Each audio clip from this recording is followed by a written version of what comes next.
Cause I'm Saved by the Bell. Before I get a copyright. Good morning. Etepukuyan right here with you, the place to be reviews. Hope you joined me for the morning show today. Hope you enjoyed. If you see the message, please subscribe below. Yes, we are at 95 subscribers, right on the cusp of that 100 mark. Working on that new router fund. In time here. This morning, though, this article came out about 3-4 hours ago. This is from Nerdist.com. A Saved by the Bell reboot is coming.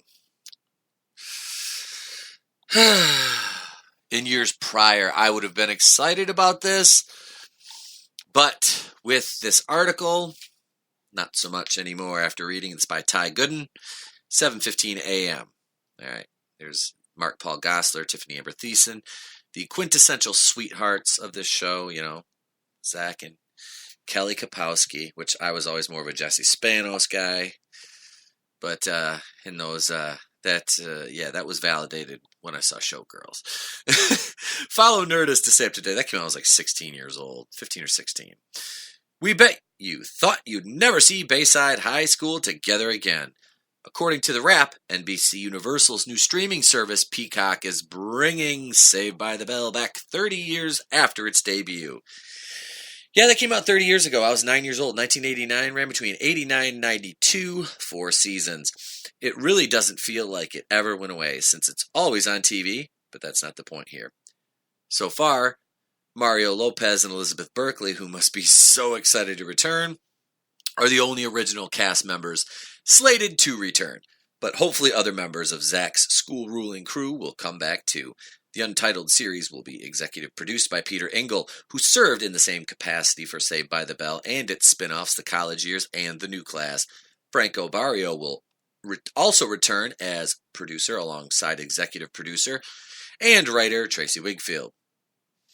Right now there's no official word on whether Lisa Turtle, Lark Voorhees, Kelly, Tiffany Thiessen, or quintessential troublemaker and trash friend Zach Morris, played by Mark Paul Gosselaar, will return, but it's possible considering they all came together for a Jimmy Fallon Bayside reunion. I actually watched that live. It was really funny. That was funny. I never watched Jimmy Fallon, but I saw that was going to be on, so I watched it. Of course, no one expects Dustin Diamond, a.k.a. Screech, to show up anytime soon. Oh, but the show kind of has to bring back Gosselaar, right? In fact, the description focuses on how Zach's new career affects this generation of Bayside teens.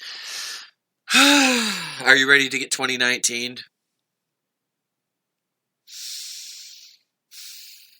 Are you really ready to get 2019 with this? Because here it goes.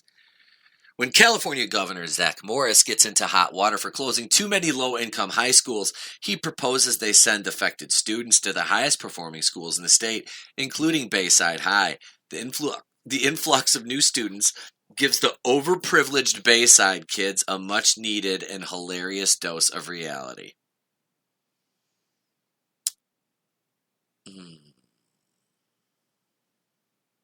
So they couldn't just make a plucky, funny comedy in 2019 and have some lighthearted, just good old-fashioned fun. No. They have to 2019 the shit out of it and be like, how can we inject social justice politics into this? And here we go. Low-income schools are closing. These overprivileged, say it. The article just doesn't say it. These overprivileged white Bayside kids, which, well, the original show proved that there was more than just white kids there, but anyway. I guess 2 out of 4 on the original cast. That's not going to be up for 2019. So, I don't know. That paragraph right there just totally shot this in the ass for me. It's an interesting premise to go with, especially when the original star hasn't signed on to the project. It's possible that the show could take place in some weird alternate reality with a completely different looking Zach. After all, this kid was able to stop time to break the fourth wall. Or maybe he will have an unseen figure. Or maybe he will be an unseen figure, since the primary focus is on this new class of Bayside students. Will the school still have one hallway? Is Mr. Belding still principal? Is the Max still the ultimate hangout spot for pep rally location? There's a lot of questions here, so keep an eye out for more Saved by the Bell updates.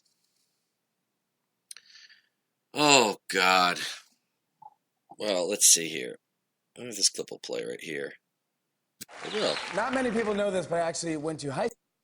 Here's a little snippet of Jimmy Fallon.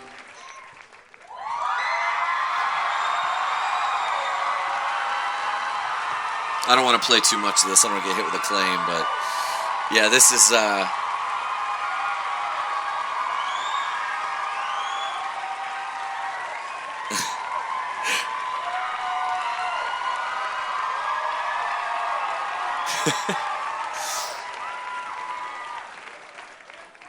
Bayside High, the home of babes, books, and building. I'll stop it right there. I would love for them to do something, just fun. Make it a fun show.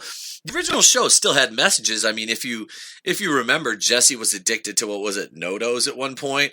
But yeah, I think they could make this fun. I don't know. But they won't. Like I said, they're gonna identity politic it up, and it's gonna be 2019 to all the hell, and we're going to get a shell of what we used to enjoy. But the good news is the old show is still on, so we'll be able to enjoy our child. And that's the thing. People say, oh, did it ruin your childhood to see it get a makeover and not show so many pale, stale, white faces or some shit? I don't know.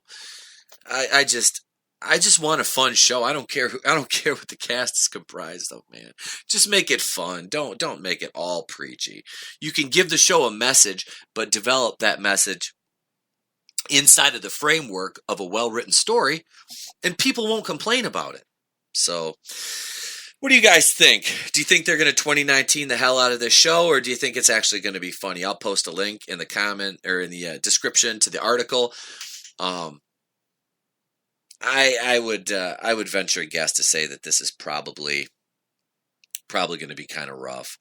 If it happens, if they get Mark Paul Gosselaar to sign on to this, I don't know. I don't have much optimism for this project, though. That this is not one of the ones that I'm looking forward to. With that being said, tomorrow night's episode 62 of The Place to Be Reviews, right here live on YouTube, 8:30 p.m. Tomorrow, my guest will be, of course, my amazing co-host, Miss MJ. Groovinator from Raiders of the Lost Flicks, and a few more guests to be named, probably in another video. So stay tuned. Be sure, bitch slap that like button.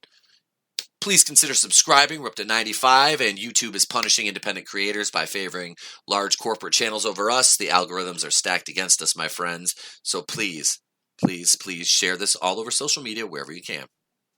And like I said, just hit that like button or the dislike button and tell me what you think. If I'm wrong, if I'm right, in the comments below. I'm Itep Okui, and this has been The Place to Be Reviews. And if I don't see you, have a good day and a pleasant tomorrow.